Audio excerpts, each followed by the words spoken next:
Өнөөдөр би та бүхэнтэй хамт эзний удирдагчдад хэрхэн дуулууртай дагах вэ? Эзний удирдагчдын талаар бас тандтай хуваалцъя. За Матай 16-гийн 17 дээр Есүс Петрт хандан түүнийг удирдагчаар томилж байгаа талаар байгаа. За би танад уншиж өгье. Есүс түүнд хариуд нь Янагийн хүү Симона чи ерөөлтэй юм. Учир нь үүнийг чамд магц усан биш харин тэнгэрдэг эцэг минь илчилсэн юм. Би мөн чамд хэлье. Чи бол Петр. Энэ хадан дээр би чуулганаа босгох бөгөөд бусдын орны хаалга дийлэхгүй. Энэ дээр эзэн өөрийнхөө эрх мэдлээр Петрийг чуулганы удирдагчаар, чуулганы тэр төлөөлөгчөөр үнэхээр тэр суурьаар томилж байгаа. Чи бол чуулганы удирдагч. Би чам дээр чуулганаа барих болно, босгох болно. За чуулганаа бол эзэн өөрөө барина. Харин бид сайн мэдээ тарааж бид хүмүүст үлгэр дуурайлбал бид хүмүүстийг дагалдуулах ёстой. За ингээд бурхан чуулганд удирдагч томилж өгдөг. Тэгэхээр нэг бурхан нэг удирдагч гэдэг ийм дүр зураг байгаа Библийн. Нэг бурхан нэг удирдагчийг томилдог. Нэг бие хоёр толгойтой байдгүй адилаар нэг толгойтой байдаг шиг чуулган бол нэг гол удирдагчтай байх болно. Олон удирдагч зэрэг удирдах юм уу? За эсвэл хүмүүс өөрсдөө удирдагчийг сонгох ийм журам байдаггүй. Тэгэхээр ардчлал чуулган хоёр ялгаатай. За сүм чуулган бол ардчлал биш ээ. Сүм чуулганд ардчлал ардчлалын энэ арга барил хэрэгжихгүй. Сүм чуулган бол ардчлалаас өөр. За ардчлал бол ер нь бол нийгэмд байдаг. Ер нь бол дэвшилтэд засаглалын арга хэлбэр. Ер нь бол ардчсан энэ тогтолцоо, энэ үзэллээр улс орон явдаг тийм засаглалтай улс орон бол харьцангуй илүү бусад засаглалаас илүү гэж үзэж байгаа. За Английн ерөнхий сайд байсан Черчилль ч гэсэн үүнийг хүлээмжшүүлсэн байгаа. За Черчилль бол энэ дэлхийн 2 дугаар дайнд Орос Америкийг холбосон маш хүчрхэг тийм улс төрч маш хүчрхэг удирдагч. Тэгээ Черчилль юу гэж хэлсэн гэхээр одоогоор ардчлалаас өөр сайн засаглал хэлбэр гараагүй байна гэж хэлсэн. Тэгэхээр ардчилсан засаглалтай үед тийм улс оронд хүний эрх илүү хэрэгждэг. Ер нь бол тусгаар тогтнолоо хадгалдаг. За тэгээд ер нь бол тэнд шудраг өрсөлдөө, шудрагаас арай илүү тогтох ийм боломжтой гэж үзэж байгаа. За ардчлалаар хүмүүс удирдагчаа сонгоно. За тэгээ удирдагч нь ард түмнээ хэрэг төлөөлөхгүй бол буулгах жишээтэй. Ингээд ийм ардчсан ийм засаглал. Харин сүм бол ийм биш. Сүмийн удирдагчийг итгэгч нараас саналаар нь хизээж сонгодог. Хэрвээ ингээд ардчлалын тэр шугамар хүмүүсээ санал аваад удирдагчийг томилох юм бол хүмүүс яг тэр бурхны өмнөөс тэр зөв удирдагчийг харж сонгож чадахгүй. За тэгээд ингээд хүмүүсийн гаднаас нь харснаар хүмүүсийн дүгнж байгаагаар гарч ирсэн удирдагч бол яг тийм сүнслэгээр бурхны яг эрх мэдлийг хэрэгжүүлнэ, бурхны хүслийг биелүүлнэ гэхэд бол тийм хангалттай биш. Бурхан болохоор та нарын бодлоос миний бодол өндөр гэсэн. Та нар гаднахыг хардаг бол би зүрх сэтгэл доторхыг хардаг юм а гэж хэлсэн байна. Ингээд нөгөө удирдагчийг сонгох сонголт маань угаасаа бурханых хүний хоёр өөр ихгүй ялгаатай. Тэгэхээр аливаа чуулганы сүм чуулганы удирдагч нь бурханаар сонгогддог, томилогддог. Тийм учраас бид удирдагчийг хүндлэх ёстой. Бид удирдагчийг дагах ёстой. За сүм дээр шинээр ирсэн хүмүүс магадгүй ингээд удирдагчийг шүмжилж магадгүй. Гэхдээ энэ танаа удирдагч юм уу? Тэгээ боловсралтай юм уу? Туршлагатай юм уу? Гэх мэтээр айгүй л ингээд голох тэгээ дагахгүй байх, шүүмжлэх, буруутгаж магадгүй. За зарим итгэгчнэр ч гэсэн удирдагчид шүүмжлэлтэй хандаад бас эсэргүүцдэг байгаа. Харин энэ бурхан тааламжтай биш. Бурхан таалагддаг. Сүм чуулганы бурханаар томилогдсон, бурханы томилсон өдөртөгчийг эсэргүүцэж, буруутгаж тэр өдөртөгчийн өөдөөс тэслэх нь бурханд таалагддаг. Яг чуулганыг ингээд хүмүүсийн саналаар өдөртөгчийг сонгоод хүмүүсийн таалд нийцүүлээд ирэхээр сүм чуулган бол түүхэндээ гажиж исэн, шашинчж исэн. Хитрхи хүний ухаанаар, хитрхи хүний удирдлагаар сүм чуулганыг авч явсан чинь сүүлдээ бүр юу болсон гэхээр уучлалын бичгийг ингээд худалдаж авдаг болсон. Бүр ингээд католик жишээлбэл шашин католик тэр талбар дээр юу болсон гэхээр уучлалын гим нүгэлчин уучлагдлаа гэсэн бичгийг та нар худалдаж авах юм бол гим нүгэлчин уучлагтнаа гэж хэлсэн. Ингэж гажуудсан. Тэгээд папыг ерөөсөө бурханаас илүү дээгүүр тавьж шүтэж эхэлсэн. Хүмүүс чинь нэг тийм харагдах өдөртөгчд их дуртай юм байна л да. Энэ манай өдөртөгч. Манай өдөртөгч ястай сайн шүү. Тэгээд ийм нэг шүтэх тал руугаа хандах боломжтой. Тийм учраас энэ зүйлээс болгоомжлж явахгүй бол зөвхөн хүмүүсийн хяналтанд, зөвхөн хүмүүсийн таалд нийцүүлээд орчих бол энэ бол сүм биш болно. Гажаал явчих. Хүний л нөгөө байгууллага шиг яг л нэг хүний аргаар л явчихна. Харин сүм бол ардчил биш, харин теократ буюу бурханы удирдлагаар явах хэрэгтэй сүм. Бурханаар удирдуулах хэрэгтэй.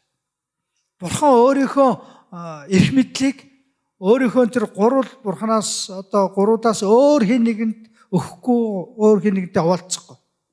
Бурхан бол үнэхээр туйлын эрх мэдэлтэй. Тийм учраас бурхан өөрийнхөө чуулгандаа өөрөө эзэн байх болно. Өөрийнх нь тэр арга замаар, өөрийнх нь үгээр удирдаарай гэж удирдагчид хариуцлага өгдөг.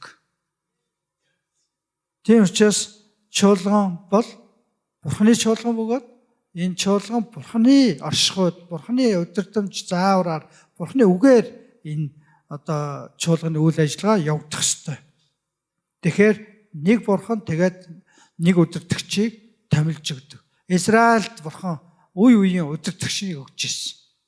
Яг л Иерусалимын чуулган, анхны чуулганы удирдагч нь Петр байсан шиг Израилийн ард түмэнд бурхан удирдагчийг өгсөн. За Мосе, Йошуа, Давид гэдэг ингээд шүүгч нар байна, олон шүүгч нар, иш үзүүлэгчид гэд маш олон удирдагчийг ингээд өгж ирсэн.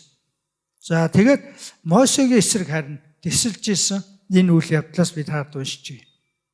Тооллого 12-ийн 1-10-ыг бид хаард уншиж байна. Библиэд хүмүүс гаргаад бас харж байна шүү. За Мосе Куш эмэгтэйтэй гэрэлсэн байсан тул Мосегийн гэрэлсэн Куш эмэгтэй улмаас Мириам Аароноор түүний эсрэг яриа гаргав. Тэд эзэн зөвхөн Мосед ярьсан гэж юу? Тэр бидэнд ч гэсэн яриаггүй юу гэхэд эзэн сонсов. Мосе гихчхүүн газрын хөрсөн дээр хинээс ч илүүгээр маш даруй нэгэн байлаа. Эзэн гэнэт Мосе, Аарон, Мириам нарт та гурав уулзалтын байханд хурч ир гэж айлдав. Тэр гурвч хурч ирлээ. Эзэн үүлэн баган дотор доош бууж асрын үүдэн дээр зогсов. Тэрээр Аарон, Мириам нарыг дуудсан бөгөөд тэрээр журагш гарав.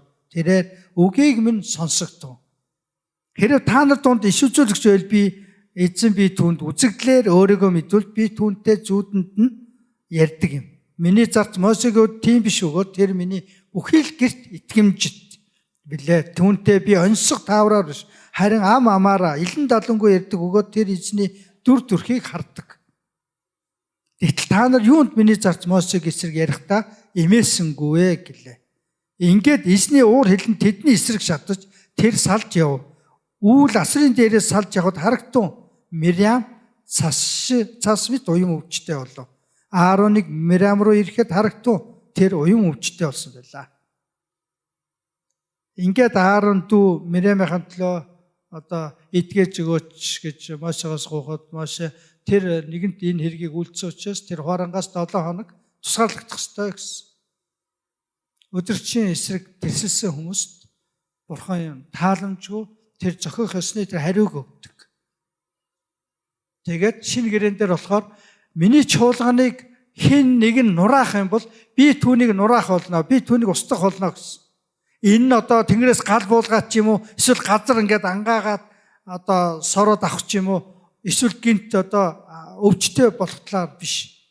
Хэрвээ хэн нэг итгэж Бурхны чуулганыг хагалж хувааж одоо тарааж устгах юм бол тэр хүний итгэл гэж юу ч бол. Тэр хүний итгэл байхгүй бол. Бурхан тэр хүнд итгэлийг өгөхгүй. Дэмжихгүй. Ингээд тэр хүн итгэлгүй болохоор тэр хүн аврагт голомжгүй болж байгаа. Ингэж тэр хүн одоо мөхч байгаамаа. Ингэж одоо чуулганы эсрэг, чуулганы өдөртөгчийн эсрэг зогсдог хэнийг ч Бурхан таалдгүй гэдгээ өөрийнхөө Библиэлд үгэн дээр тодорхой хэлсэн. Ийм маш олон түүх байгаа. Мосе эсрэг дисэлж исэн одоо Корагийн хэсэг бүлэг хүмүүс газар ангаагаад тэг газрын гавар орсон баг. Ийм аимшигтай. Харин Бурханы өдөртөгчнийг дэмждэг, Бурханы өдөртөгчтэй хамт зогсдог хүмүүс харин Бурханаар өрөөгцөн талаар жишээнүүд байгаа. Йошуа залуу байхдаа Мосе ингээд хурлын майханд ороод Бурхантай ингээд залбирахад нь үүдэнд нь баян сахиад зогсож идэв. Тийм итгэмжтэй. Өөрт нь одоо ямар нэгэн тийм шууд тушаал өгөөгүй, Бурхан Йошуад ямар нэгэн байдлаар ярьлаа гээгүй. Тэгэхэд өөрийнхөө өдөртөгч Мосег Бурхантай ярихаар ингээд хурлын майханд ороход гарч иртэл нь үүдэнд нь зогсож идэв. Бүр ингээд сахиад яг нэг тийм харуул шиг, хамгаалагч шиг. Тэгээ маш итгэмжтэй ингээд Бурханы хүндэлж байгаа Мосег хүндэлж. Оо миний эзэн, миний өдөртөгч Мосе Бурхантай ярьж, Бурхан залбирч. Тэгээд ингээд үүдэнд нь маш одоо магадгүй хүмүүс ирээд те чимээ шуугаан гарахгүй. Тэгээ ингээд зохицуулаад яг угтагч шиг ингээд.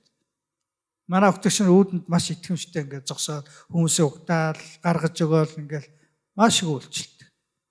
Яг тэр шиг Мосег маш итгэмжтэй. Тэр цуглааны үүдэнд юуныхаа Израильчууд ингээд цуглаад Мосег тэдэнд үүрэг, даалгавар, заавар дамжуулж яхад хүртэл Мосегийн дэргэд Йошуа маш итгэмжтэй зогсдог гэсэн. Тэгээд Мосегийн дараа Йошуа өдөртөгч болж байгаа. Хэрэг бид өдөртөгчд үйлчлэхгүй бол бид өдөртөгч болохгүй. Бид үйлчлж чадахгүй бол үйлчлэгч болохгүй. Бид үйлчлэгч болох ба бас үйлчлэгч өдөртөгчдийг дэмжиж тэдний талд зогсож иж бид бас өдөртөгч болдог. Бурхан биднийг бусдыг дагуулах одоо тийм дагалдагч бэлдэх өдөртөгч болоосоо гэж хүсдэг. Бурхан биднийг манлайлагч болоосоо гэж хүсдэг. Ер нь нэг л хүн дагуулаад явж байвал тэр өдөртөгч. Бид нар ерөөсөө гэр бүлдээ бас өдөртөгч байдаг. Хүүхдүүдийнхээ өдөртөгч. Дүүнэрийнхээ өдөртөгч. Ерөөсөө баг хүн болгон өдөртөгч байгаа байхгүй. Тийм учраас хүн өөрөө өдөртөгч юм чинь өдөртөгчийн зовлон одоо ачааллыг ойлгож байгаа мэдж байгаа. Тийм учраас өөрийнхөө өдөртөгчийг сайн ойлгож дэмжээсэй гэж бурхан хүсдэг. Өдөртөгчөө дэмждэг нэг үнэхээр сайн өдөртөгч байх болно. Бурхан өөрөө энийг тогтоосон ийм байдлахаар тогтоосон. Тийм учраас өдөртөгчийг эсэргүүцдэг хүн түүний цаана байгаа Бурханыг эсэргүүцэж байна гэсэн. Израильчууд Самуэльс уг нь бол Самуэль иш үзүүлэгч одоо Бурханаас томилсон өдөртөгч байхгүй Израиль. Гэтэл хаан өгөөч гэж. Бурханаас хаан гуйж өгөөч. Хаан томилж өгөөч гэж гуйсан. Тэгээд одоо энэ өсөлтийн бүр ингээд гайхаа. Тэгээ Бурханд дамжуулж хэлсэн ингээд хаан нэг хүсэж байна гэсэн. Тэгээ Бурхан юу гэж хэлсэн гэхээр чамааг энэ хүмүүс ингэж одоо өдөрч байхаас татгалж байгаа биш. Бурхан намайг тэдний хаан байхаас татгалж байгаамаа гэж хэлсэн. Одоо байгаа өдөрчөө голоод өөр өдөртөгч хүсснээрээ одоо Бурханыг одоо дэвсэлж голж байгаа байхгүй. Энэ одоо Бурханы томилсон өдөрчийг хараа хангалтгүй бид нар бүр ингээ хаантай болмоор. Энэ улс орнууд чи бүгд л хаант улсууд хаант шүү дээ. Маш зүрлэг ингээ. Өөрийнхөө хааныг ингээл хүндлээл хаандаа үйлчлээл хаант айгу сүр араатай энэ улс орнууд чи хаантай бид нар бас хаантай болмоор. Гэтэл бурхан үг нь өөрийнхөө ард түмний хаан баггүй. Хаадын хаа. Гэтэл нөгөө Израиль ард түмэн бид нар өөр хаантай болмоор. Бид нар нэг ийм одоо яг л нэг харагдах нэг хүн те хүнэн хаантай болмоор. Бурхан хаантай биш. Одоо голж шүү дээ. Сэтгэл нь хүрэхгүй. Улс орч ингээл айгүй ингээл төрийн тэргүүнээ ингээл одоо хүндлээл үйлчлээл ингээл бахархаал ингэж яхад бидэнд одоо ийм үйлчлэх тийм төрийн тэргүү алах одоо бидний нэг тийм төрийн тэргүү өгөөч. Тэгээд тэд нар намайг голж байгаа маа. Тэ ямар ч байсан за тэдэнд тэл хааныг өгье. Хэрвээ тэд хаантай бол хаанда алба 30-оор одоо татвар төлөх болно. Хүүхдүүдээ одоо тэр албатаар явуулах болно. Одоо дайнд хүүхдүүдээ тэ цэрэг болгон явуулах болно гэдгийг хэлээрээ. Өөрөөр тэд хэрвээ хаантай болмоор байгаа бол тэр ачаа үрнэ, хариуцлага үрнэ, хариуцлага нь нэмэгдэнэ гэдгийг хэлээрээ хэлж өгөөрэй гэсэн. Ингээд хаан томч гэсэн. Гэтэл тэр хаан явандаа бурхан дуулуургүй байгаад тэгээ одоо бурхан хаан байлгаас татгалцсан. Ингээд дараагийнх нь одоо хааныг томилохоор болоод Давидыг сонгож авсан. Тэгээ бурхан Давидыг маш үнэлдэг байсан. Үнэхээр бурханы зүрх сэтгэлийн дагуу хүн гэж бурхан өөрөө тодорхойлсон. Тэгээд бурхан тийм учраас удирдагчийг өөрөө сонгож, өөрөө томилж, өөрөө бэлддэг. Өөрөө тэгээд тусалдаг юм удирдагчийг. Тийм учраас бид бурханлаг удирдагчийг бид хүндлэх хэрэгтэй, бид дагах хэрэгтэй. Энэ нь бид бурханы хүндэлж байгаа, бурханы дагж байгаатай адилхан. Яагаад гэвэл бурханы томилсон тэр удирдагчийг бид хүндлэн дагах нь яг бурханыг дагж байгаа, хүндэлж байгаа яг адилхан байгаа. Хэрвээ бурханаа дуудагдаагүй хүн удирдагч болох юм бол тухайн тэр үйлчлэл, тухайн тэр чуулган нурна. Дуудлагагүй хүн, бурханаа томилогдоогүй хүн хэрвээ үйлчилж удирдах юм бол энэ хөгжихгүй. Нөгөө л арчилсан замаар дотроос удирдагч томилоод тэгээд одоо дагаад ингээд явах юм бол одоо хүмүүсийн саналаар удирдагчийг томилоо явах юм бол энэ ингээд яг бурхны хүч хэрэг тэр оршихуй байж тэр бурхны хүч чадал тэр бүрэн дүр илэрхийлэгдэг. Өсөж хөгжих. Тэр бурханлаг хүч чадлын тэр нөлөө, үр нөлөө буурч байгаа. Үр жимсгүй болж байгаа. Зарим тийм ардсан маягаар өдөршөө сонгодог сүм чуулгууд байна. За зарим сүм чуулган бүр зарлал тавьдаг гэж шүү дээ одоо. Пастор авнаа. За тэгээ одоо шалгаруулалт, пасторын шалгаруулалт явна. Нөгөө анкета өгөр. За. Тэгээд одоо ингээл уулзаад одоо хэлцэнд оруулах нь л дээ одоо тэгэл. За одоо хаанхын хизээ гэсэн гэр бүлийн байдал одоо туршлага үйлчилжсэн туршлага энэ төр гэл ингээл. Тэгэхээр ч одоо яг энэ арга зам бол яг бурхны хүслийн дагуу яг Библийн зарчим биш байхгүй. За тэгээд нэг Японы сүм тэгээд байсагаад нэг өдөрт пастор буулгачдаг гинэ. Уурлыгээд таалагдахгүй байна. Боли буулгаад дахиад өөр пастортай болъё гэл. Яг нөгөө нэг шинэ пастортай болоод нэг хэдэн сар явж ирсэн. Дахиад санаанд нь нийцэхгүй. Тэгээд буулгая болъё болохгүй байх болоод явчихдаг. Бүр одоо бүр юусэн. Замарсан. Тэгээд яасан тэр пасторт яага буучдаг гэхээр тэр нэг төвлөр уурыг тэр байрнаас нь хөдлөхөөрөө тэгэл таалагдахгүй тэгээ буучдаг. Энэ Япон солонгос ерөөсөө юм өөрийнхөө байрантай байх ёстой гэж үздэг хүмүүс гэж шүү дээ ерөөс. Тэр юм тэнд байх ёстой бол тэнд байх ёстой. Тэгэл өөрчлөчих юм бол тэгэл тавгуудаа л ингээд ерөөсөө тавгуудад эхэлдэг. Болохгүй байна, буруу байна. Яагаад өөрчлөчих вэ? Тэгээ нэг ийм өөрчлөлтөнд одоо дургүй юм байна л та юм. Монголчууд зүгээр нүүдэлч юм чи хамаагүй шүү дээ юм. Өөрчлөгдөөл нүүдэл суудл хийгээд явж байгаа одоо бүр баяртай, бүр гоё, шинэлэг гоё. Нэг газар уйдаад.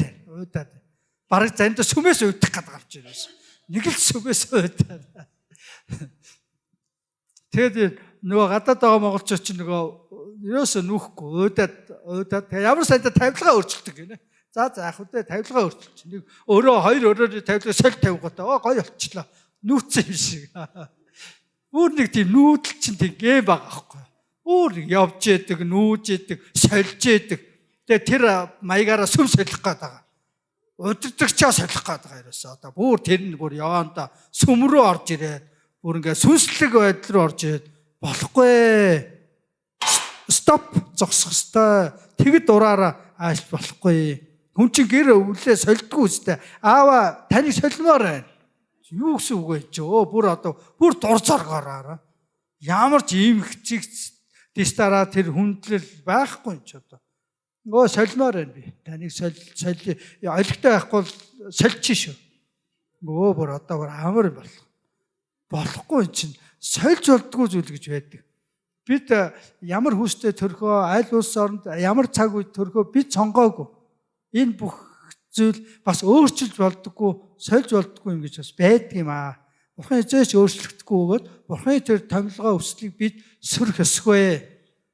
Бид зүгээр туулгартай байгаа хүндлээ явах ёстой. Яагаад гэвэл Бурханд бүх эрх мэдэл байдаг учраас бид Бурханыхаа эрх мэдлийг хамгийн түрүүнд бид хүндлэх ёстой, хүлээншөөрөх ёстой. Тэгээ дагж иж бүх юм сая эмх цэгцтэй, эмх замбраатай болно. Үүнийг дуулуур хангаж өгдөг. Тэгээд нэг пастор чинь Солонгос тэр Япон сүмдээ чинь нэг пастор айгүй олон жил болсон гэн. Тэгээ яасан гэсэн чинь тэр юм өөрчлөсөн үгүй л өөрчлөсөн. Тэгээ яаж өөрчлөсөн гэсэн чинь нөгөө нэг төвлөрөө чинь нэг үсээд ирэхээр жоох хөдөлгөөл. Дараагийн үсээд ирэхээр бас жоох хөдөлсөөр гол давчихсан гэж шүү. Тэр хүмүүс анзаарахгүй нөгөө жоох хөдлөөдсөн болоо анзаарахгүй байж байгаа. Нөгөө пастортойгоо дасцсан гэдэг олон жил явсан гинэ. Зарим пасторууд ирэхээр огцом өөрчлөлтийгээ тэгээд нөгөө ажлаас хөөгчээд тэнцэхгүй байгаа гэсэн байна. Тэгэхээр айзм юмыг өөрчлөх ер нь бол зөв юм байна. Айзм өөрчлөгдөж бас болно.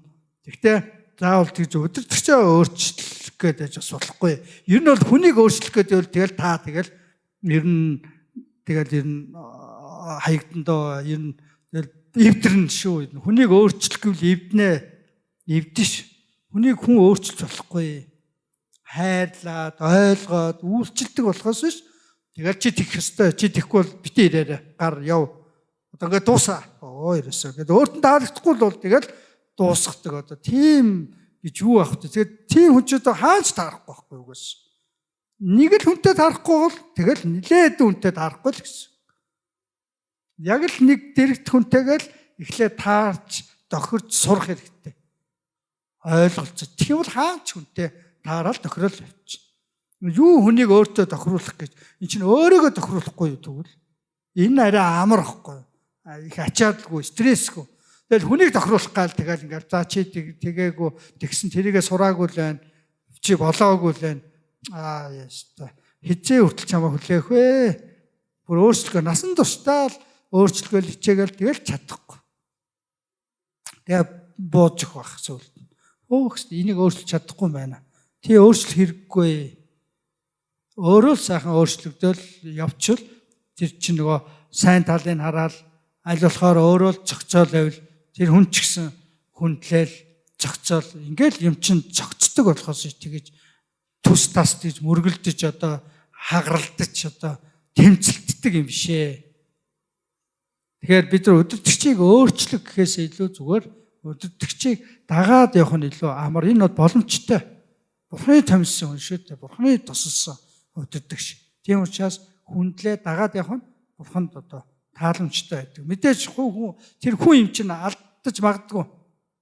Гэхдээ тэр хүний сул тал тэр алдааг тэр өдөртөгч гэдэг байр суурьтай нь хольж болохгүй. Энэ хоёр ингээ ялгаатай байгаа зүйл байхгүй. Нэгдүгээр хувь хүн учраас тэр хүний өөрийн одоо нөгөө сул тал онцлог гэж байна. Хувь хүнийхээ хувьд. Харин тэр хүн дээр өгсөн Бурханы тэр дуудлага хараа тослогоо өгдөг чинь өөр зүйл байхгүй.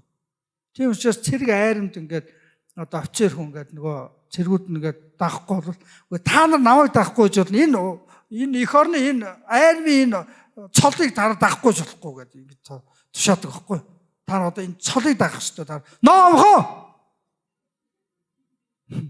гараад марш нөгөө цолоороо далаалгадаг байхгүй. Тийм учраас яг л нөгөө өдөртөгч хүн чинь хувь хүний нэг өөрийн нэг онцлог байна. Сайн тал байна, муу тал, өвчтэй тал, сул тал байна. Харин үнэхээр энэ хүн Бурханад дуудагдаад томилогдоод тослогдсон бол бид Бурханы энэ томилгоог хүндлэх ёстой гэдэг юм аа. Бурхан төлөвлөгөө байгаа тэр хүнд зориулсан амин. Үнэхээр тэр хүнийг хийж чадах, тэр хүний л яг хүрч очих тэр зорилго, тэр өндөрлөг байгаа байхгүй юу? Тэгээ тэр өндөрлөлт нь хүрэхэд нь харин бид яагаад дэмжиж өгч болохгүй? Яагаад хамт тэр өндөрлөлт нь тэгвэл гарч болохгүй гэж амин. Бурхны тэр гайхамшигтай тэр төлөвлөгөөнд бид нар яа өрч чадахгүй. Яагаад тэр Бурхны өрөөлийг авч чадахгүй гэж тэр өдөржигчтэйгээ хамт Батул тоострын амьд өгч чуулганыг байгуулсан. 98 онд байгуулсанаас хойш одоо маш олон хүмүүс энэ сүмд ажиллаж байна. Тэгээд маш олон хүмүүс цуглаж байна. Тэгээд нэг хүнээс болоод маш олон хүмүүс өргөж байгаа байхгүй амин. Тэгээд энэ чуулган эхлэхээс нь ингээд эхлэхээс өмнө Батул тоострыг таньдаг байсан учраас тэгээд эхлэгч гэсэн хамт байсан. Дараа нь ч гэсэн ингээд хамт үйлчлэхэд би дуртай хүлээж аваад одоо хүртэл ингээд баг болоод хамт явж байна. Тэгэхээр үнэхээр Батултаас тийм Бурхны гэсэн энэ зүрх сэтгэл, энэ Бурхан дуулууртай байгаа энэ байдал надад ерөөл болж байгаа байхгүй. Өмнөх чуулган намайг ерөөсөө томилохгүйсэн байхгүй. Ерөөсөө томилохгүй. Би зүгээр үйлчлээл олон жил амар ичвэж үйлчлээл яваад. Тэгээ нэг манай эсийн хөдөлгөөн хүн над юу гэж хэлжээ гэхээр манай сүм чаваач дараад байна да. Дарж ин да гэсэн би ч дарагдаад агаач мэдж байгаа маалга, даруулаад агаач мэдж байгаа маалга, яваалээс үйлчлээлээс дараа нь харин амьд үгтэй нийсний дараа ингээд томлоод, тослоод, эрх мэдэл өгөөд, итгэл найдар үзүүлэхээр хүн чинь бас ингээд өсч хөгжиж байгаа байхгүй юу? Над итгэл найдар үзүүлж явал би тэр итгэлийг даах ёстой. Ингээд хамтраад явхад үнэхээр өсөж байгаа, олон боломжууд нэгж байгаа, хэл хязгаар тэлж байгаа. Амен. Бид удирдчаар дамжуулан өрөөгддөг юм аа. Бурхан удирдагчаар дамжуулж удирддаг. Тэс өөрөө гинтхэн ирээл за чи сонсчээ гэл гинтхэн ирэхгүй. Урдчаар дамжуулаа. Харин Мосед Бурхан өөрөө ирж исэн. Тэр бутанд гал үзэгдээ. Тэгээ би чамайг удирчаар би илгээж чинь чи явгсан чинь та өөрөө явуулаад би чадах юм уу да би eeroo хэл яриа муутай гэдэг. Мосед ингээд гайхаад ингээд тэгэл би чамд тушааж чамд ааран гэдэг ах чинь байгаа үстэй ах чинь чиний өмнөөс ярьж бодноо яв. Тэгээд Мосед яваал. Тэгэл одоо тэр цөлд одоо байсан. Өмнө өөрийнхөө ард түмнээ удирдах гэж чадаагүй. Хоёр одоо нэг Египт хүн еврей тэр боолоо зодж байгааг хараад өмөрөөд нөгөө Египт хүн Мосед ч өөрөө еврей хүн юм чи.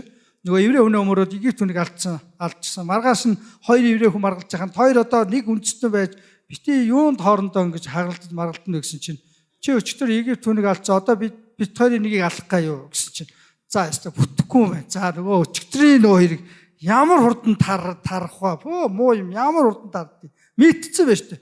Тэгээд нөгөө фаро хүртэл мэдээд хайхад нь зогтсон. За одоо ерөөсөө одоо хүн амны хэрэгтэй. Одоо ингээд алуулах юм байна. За зүгээр ерөөсөө юун тэр еврейчүүдийг ард түмнээ ах дүүгээ эвдрүүлэх за яста. Хин чамаа бидний өдөрчөд тавилсан ингээд. Тэгээ байхгүй сонсохгүй юм Мосед. Тэгээ цухтаж байгаа цөл рүү зааж. Өөр амиа бат. Тэгэл ч өдөрчөө гэрлээл суудсан. Нэг цаахан өр хөвтөттэй, хон малтай, сайхан хадамтай. Тийм зүгээр тагчиг. Тэгээд тэр еврей манай нөгөө ард түмэн тэр Египт зовж гэнэ яаж гэн би туслах гэсэн тэгээд тус авахгүй юм чи яах охин. Тэгээд өөртөөхөө бол байна. Зовно ч би туслах гэж үтсэн. Болохгүй юм л. Тэгэл амтэрчээс гинт нэг өдөр бурхан гарч ирэл. Чи яв Египтэд зарцлагж байгаа, зовж байгаа, боолчлогдж байгаа би ард түмнийхэн зовлон зүдгүүрийг тэр хаширх дууг би сонслоо. Үнэхээр тэдний зовлон одоо бүр хэрэг сэтэрлээ. Бүр дааж тавих аргагүй боллоо. Одоо би ард түмний чөлөөлөх болно чи яваарай гэсэн. Тэгэл нэгэн Мосед тэгэл за юу их вэ? Яг чи над таяга газар шид могоо олж байна. За яв би үнэхээр энийг би хийх болно. Тэгэл очиод фаронтой яриад ард түмний чөлөөлөхгүй. Тэгээ гамшиг үзүүлээд маш их тийм гамшиг үзчихийж тэгээ сүлдээ фарон за еврейчүүд та нар гарцгаа явцгаа бүр чөлөөлж. Ингэж бурхан гайхамшигаар ард түмнээ чөлөөлсөн юм аа. Бидний ч гэсэн тэр гин нүглийн харанхуй тэр зөхрөл зовлон тэр гин нүглийн болцлоос бурхан биднийг агуу өчирхэг Иесус өөрийн тэр залмаа тэр зовлонгоор биднийг чөлөөлсөн юм аа. Тэгээ бидэнд итгэл найдрыг өгсөн. Магадгүй хэдэн ч удаа Иесусийн тухай бидэнд хүн ярьж итгэсэн байж магадгүй нэг хүн явуулаад итгэхгүй. Тэгээд бурхан бидний хайрлаад сонсчоос итгэжсэн. Дахиад нэг хүн явуулаад тийм гэж юу яриад тоохгүй хүлээж авахгүй. Тэгэд нэг юм зүгт новоо нээгдээд нөгөө хүмүүс нь залбирсан уу? Тэгээ хүлээж аваад тэгээ бурхан биднээс илүү бурхан баялж байгаа байхгүй. Ашгүй дээ овоод бас итгэжлээ. Хүлээгээ авчлаа. Энэ сайн мэдээ хүнийг оруулчлаа штэ, сонсчлоо штэ. Цуглаан дээр хүрээд ирлээ штэ. Ашгүй дээ. Бурхан бүр боо баяр. Нэг нүгэлтэн гимшгэд тэнгэрт баяр хөөр болдог гэсэн. Амин. Бид нар бол тэнгэрт нэг найр хилэгцэн л байгаа байхгүй юм бол. Нэг удаа бужигнуулсан л байгаа. Боо баярлуулаад бүр нэг хүүхд төрлөө. Сүнсний төрөлтөө нэг хүүхд ч гэсэн төрлөө нэг хүүхд бурхан нэг хүүхдээр нэмэгдлээ. Хаанчлоо тэнд одоо өдөр болгол баяр тэмдэглэдэг юм байна дөө ерөөсөө. Тэр улсад нэг хүүхд төрлөө. Нэг итгэжлээ. Боо баяр. Тэнгэрийн улсад ерөөсөө боо баяр. Нэг нүгэлтэн ч гэсэн тамаас аварчлаа штэ. Муу сүнсний тэр нөгөө боовчлоос чөлөөлөгчлөө штэ. Нөгөө фарон шиг нөгөө муу сүнстэй нэрээ тавихгүй. Эн чинь миний хүн тавихгүй байхгүй. Нөгөө биднийг нөгөө эрт итгэх гэсэн чинь бойл наад гадаадын шашин. Наа чинь ядуучууд ажилгүй юмнууд явдгийн бойл. Янз бүрийн бидэрт нэгээр санаа манаагүй. Бид нар ч бас нийгмийн бас нэг байр суурьтай. Тийм тэгж доош орохгүй. Гууж муухгүй. Тэгж бурхаас зүгээр хүлээж авах. Зүгээр юм ахгүй. Би өөрөө ажил хийж, би өөрөө үнийн төлж ийж би авах болно. Хайр памд байгаагүй. Зүгээр өгч юм уу? Яах хэрэггүй. Би өөрөө амьдралаа би аваа явна. Би өөрөө угаасаа ажилтаа төрөлтэй, албатай, байр суурьтай угаасаа ийм юмд нэх яахгүй, орохгүй, хурддахгүй угаасаа. Надад бүх юм байгаа. Би өөрөө л амьдралаа босгоно. Бүр ингээд ерөөсөө авахгүй авч үнгүй бэлгийг. Тэгээ үнгүүхээр нэг л ноотоо доо бүр сонирл байна та. Яг манайхаар ирээд байгаа. Зүгээр өгөх гээд байгаа юм уу? Бүр гайхаад бүр тийм зүгээр амааргүй шүү дээ. Амааргүй байхгүй. Тийм учраас бурхан биднийг үнэхээр хүчрэх өөрийн тэр агуу үйлсээр биднийг аварсан. Бүр хүмүүсийг итгүүлээд бидэнд лөө араас нь явуулаад залбируулж агаад хэн нэгэнд нь баг тэрнтэй уулз гэж баг үзэгдэл өгснөө яасан баг толгойд нэрийн бидний нэр мэрийг бүр сануулсан уу тэнд нэг тийм хүн байгаа оч яв гараараа яваараа тэгжиж бүр бурхан ажиллаж биднийг өөртөө авчирсан байгаа байхгүй юу.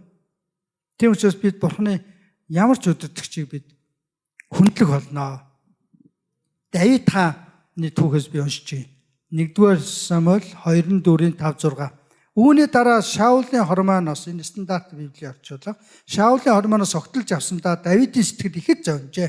Тэрээр хүмүүстэй Явагийн тослон томилсон эзэнтэй би муу хэрэг хийн гэж юу. Тэрээр Явагийн тослсон хүн тул түүний өдөөс гар даалгах тийм хэрэгээс Ява намайг хол байлах болтугай. Нөгөө Шаулыг нөгөө хаан байлгахаас бурхан татгалцсан.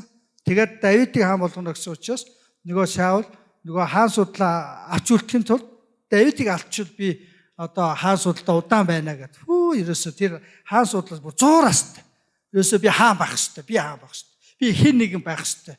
Би ямар нэгэн энэ албан тушаалтай байхгүй л одоо хэн ч биш бол.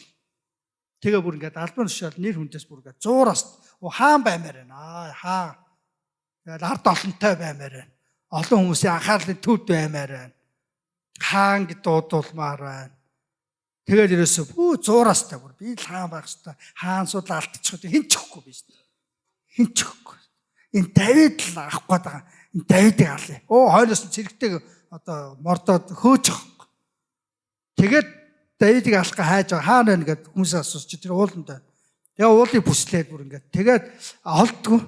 Тэгээд нэг бицс гад агууд ороод хүндэрчээгээ сууж ирсэн чинь Давид байж тэргүүтээр нухацсан тэр болонд нь.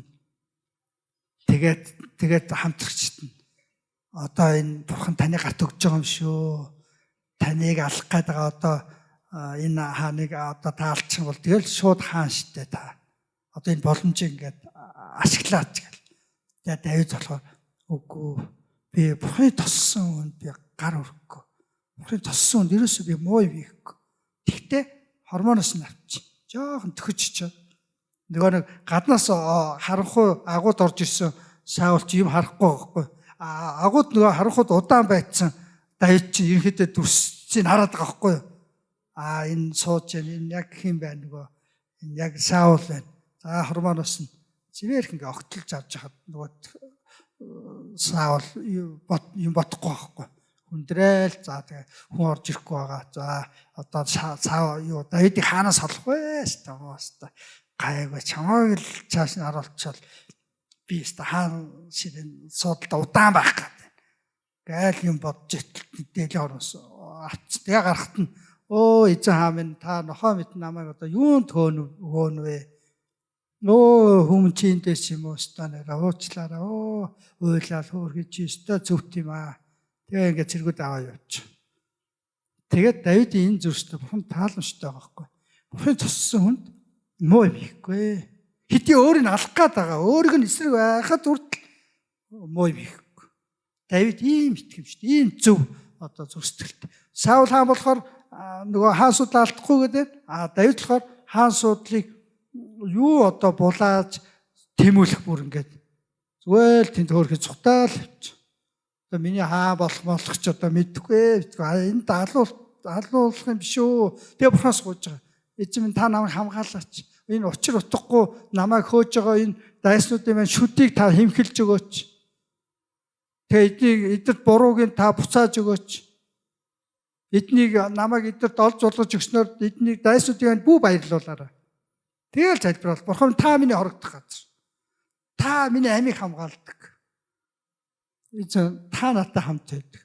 Та дайснуудаас намайг хамгаалдаг. Миний өдөр бүрийн итгэл найдвар эзэн бурхан та Давид баян магтж байна. Баян залбирч байна. Бурхантай хамт. Яагаад гэвэл дайснасаа хөөж цухтаж явж байгаа юм чинь. Дайсууд нь байнгын ингээл тагнуул тавиад хөөгөөстэй.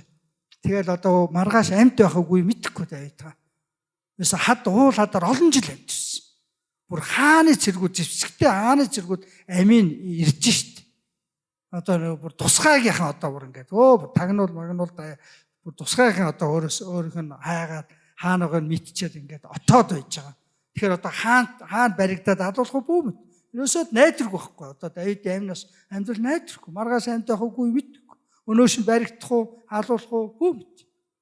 Тэгээд ерөөсө шөнө унтчих чадахгүй. За нөгөө Саул нөгөө цэргүүдтэй ороод ирэх болов яах вэ? Тэгэл үүр хурдан цаагаасаа өглөө хурдан болоосаа тэгэл одоо эзэн бурхан минь миний сэтгэл нөгөө өглөө манаач хүн өглөө үүрийн тэр одоо гэгээ хүлээдэг шиг миний сэтгэл таныг л хүлээж.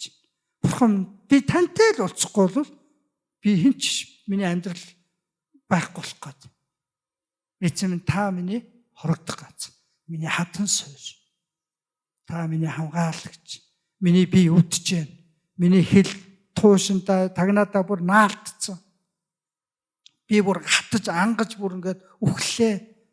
Бүр ясм ингээд янгнаад яарад бүр ингээд бүр босч чадахгүй ингээд айгүй өвчтэй Давид. Ингээл хөдөө гадаа хоолнуудаа хүүтэн янз бүрийн шулуу агууд унтаал ингээд уул гадаа хоноол явахаар ерөөсөө би нүвдэл байсан. Бүр ингээд би бүр ингээд бараг л үхчэн дөө бараг л бүр тэгж одоо дуул номыг уншивал ерөөсөө Давидын хамаг л зовлонгоо ингээл гаргаж байгаа. Өстой дайснууд маань өстой сүрээд өгөөсэй. Шудраг бус хүмүүс ингээл унаасаа. Амар сайнтай л одоо ингээл дайсныхаа өвлийг өсгөвд. Өөрөө өвлөөс наагур. Ингэж зовлон дундаа Давид хаа ингэж цухтаж хаанаас цухтаж явахдаа бүхэл итгэл найдраа бурханд л тавьж. Би таныг л магтах болно. Та л миний амь амьдрал. Гэл ингээл бурхантайгаа л ерөөсөө маш гоё ойрхон тийм. Бүхэл зовлон жаргал бүх юма бурхантаа л бурхантайгаа л болцсон. За ингэж Давид ингэж амьдсан олон жил. Тэгээ эцэст нь бурхан Давидыг чөлөөлж түүнийг хаанаар томилсон. Тэгээ Давид хаан болсон ч гэсэн бурханаас холдог. Бүр өстө магтаалын баг байгуулад бүр ингээ 24 цагийн дасралтгүй магтаалын баг байгуулад өстө намайг аварсан бурханаа магтах болно. Бүгдээрээ тэр бүрээ одоо юу байна те бүгдийг одоо ингээд дуургаад өстө нэрэ бишгүүр цаан хэнгэрэг одоо тэр ятга юу байна одоо бүхэл өгжмөр магтъя гэдэг ингээд. Давид хаан ч өөрөө ч одоо дуулдаг дуу зохиодог, тэгэл авьяастай. Тэгэл бүр магтаалын баг байгуулад, цаахан хуцлуулаад, тэгэл байнга магтаал одоо ийм магтаалын багтай. Яасан. Магтаалын өдөртөгч өөрөө. Бүр өөрөө дуу зохиогоо зохиож байна. Ингэж магтаараа. Ямар гайхамшигтай. Тэгээд Давидын нэг гайхамшигтай чанар нь Бурханы тусалсан хүний эсрэг би муу юм хийхгүй. Ийм гайхамшигтай даруй зүр сэтгэлтэй, ийм зөвхт зүр сэтгэлтэй. Тийм учраас сүм чуулганд өдөртөгчийг Бурхан томилдог. Бурханы томилсон өдөртөгчийг чуулган дагах ёстой байдаг. Хүндлэх ёстой байдаг. Тэгээд өдөрчаараа өрөөгдөх болно.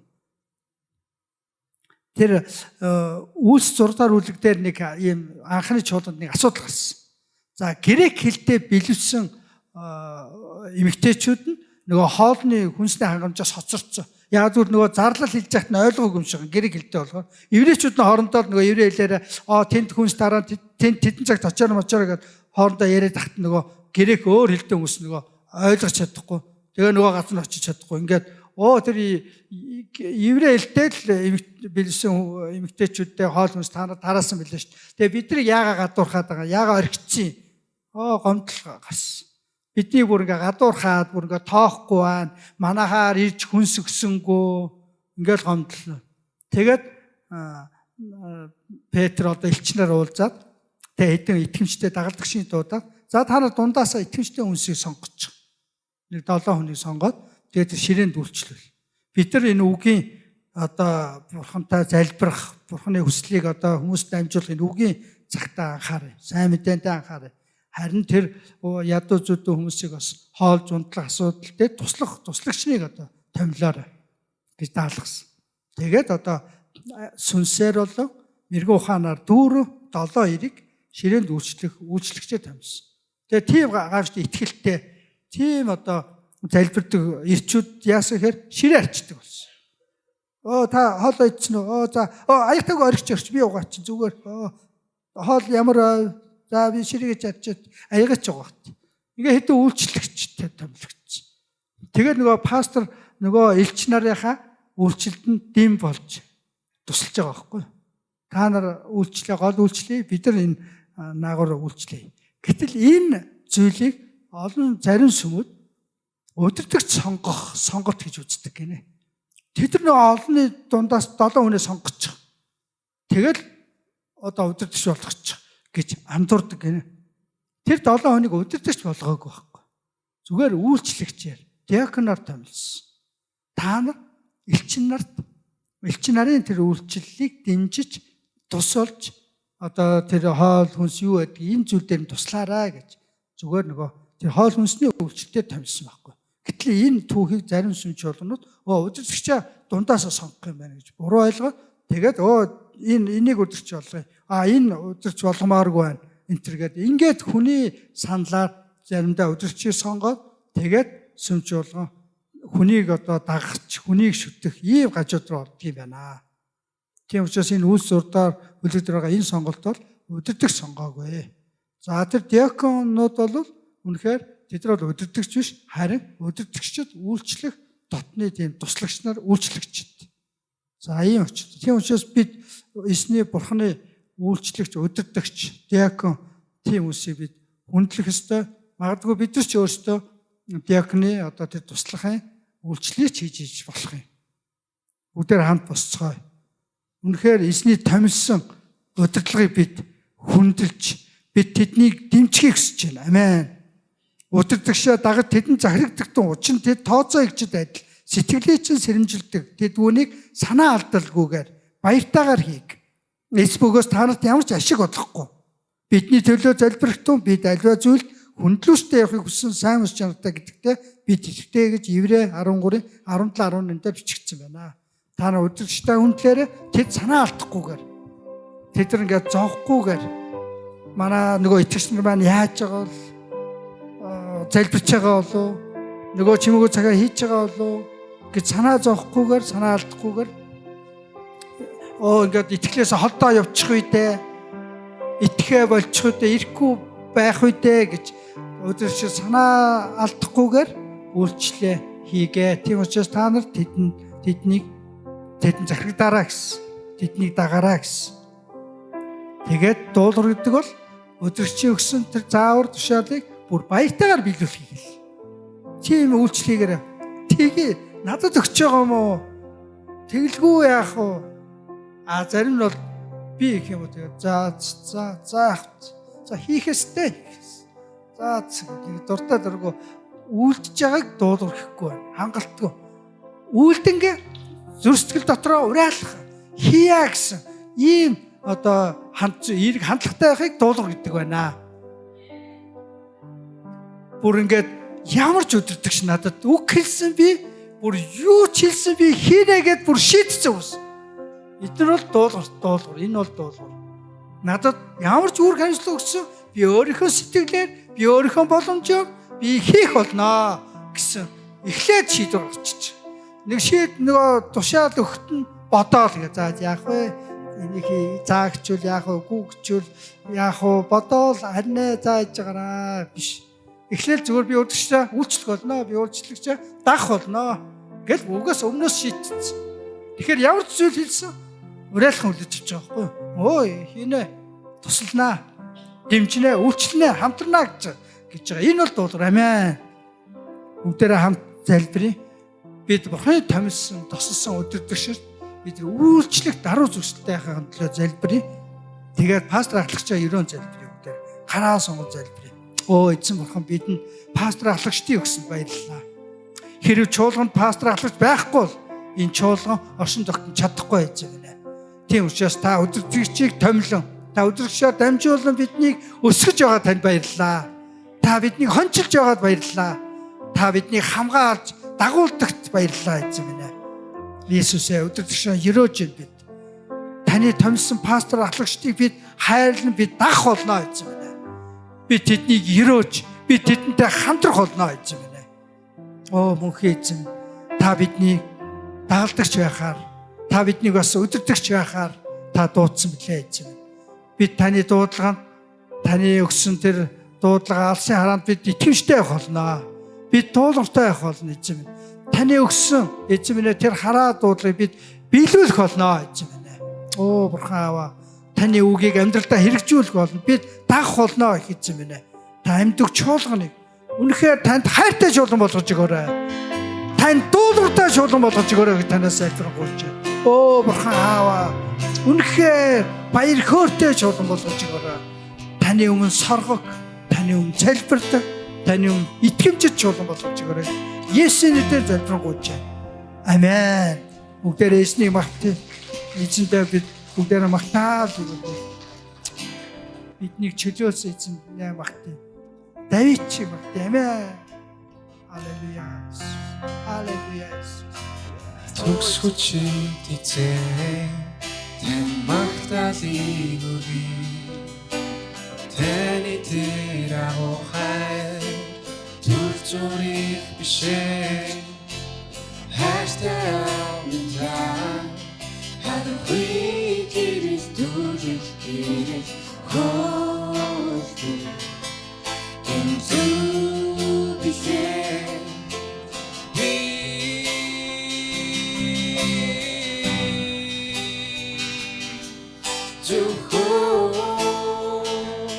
Таныг магтана би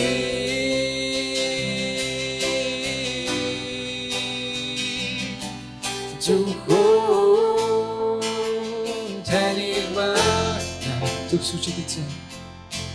Төгсгөч эзэн тань магтаалыг өгье. Таны тэр агуухай түр зүрх бишээ. Хайртай амтан харахгүй гэрэл түлэх гэрэл хөөс гэмзүү бишээ.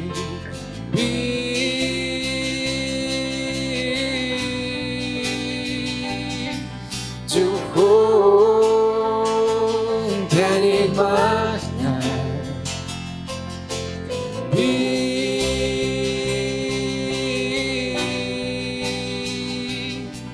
зөвхөн таныг магтана Баярлалаа эзэн. Ямар ч та бид өргөцгүй учраас танд баярлалаа. Та бидний сэтгэлийг харгалзаж байдаг. Та биднийг зовход та бас зовж байдаг. Та биднийг баярлахад та хамт баярладаг эзэн, танд баярлалаа. Та бидний найзууд гэж дуудсан. Эзэн бурхан, та ганцаарч нэгний найз нь, та өнчин нэгний эцэг нь, та их нь үлээ эзэн Иесус. Та зовлонд орогчдод та тусалдаг эзэн минь. Та өвдөж зовгчдод та ойр байж тэдний өвчин шаналлыг та намдаадаг эзэн бурхан. Та эдгээдэг эзэн бурхан минь. Айж төгсөн нэгнийг та тайшуулдаг эзэн минь. Баярлалаа Иесус.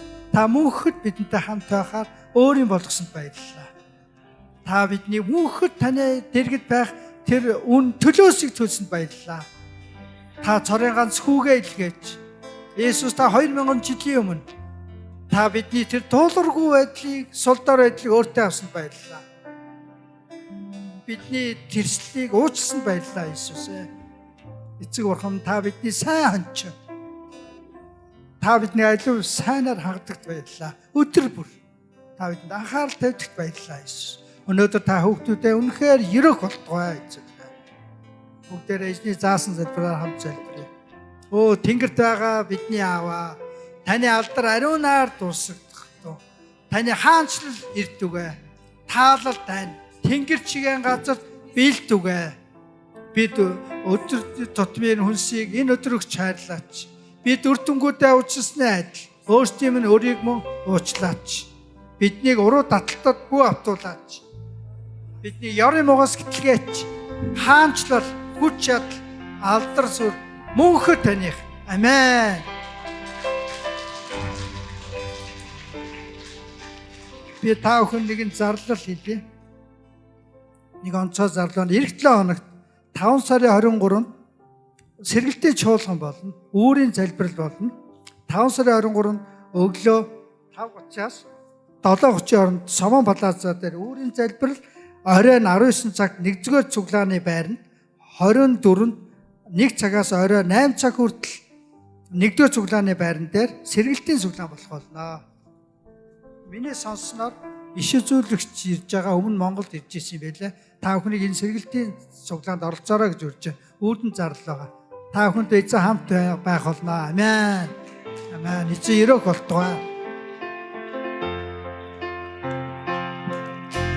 Төгсгөчийг тэнцээ тань магтаалыг өргөе. Таны тэр агуу Манай цуглаанд анх удаа ирсэн хүмүүс 1-р цуглаан 1-р игнээд ирж суугаараа. Та бүхэн сургалтаа танилцуулах болно. Харахгүй гэрэл түлхэх гэрэл хөөе.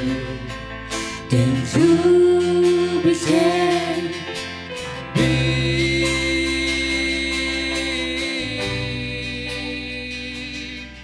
to hold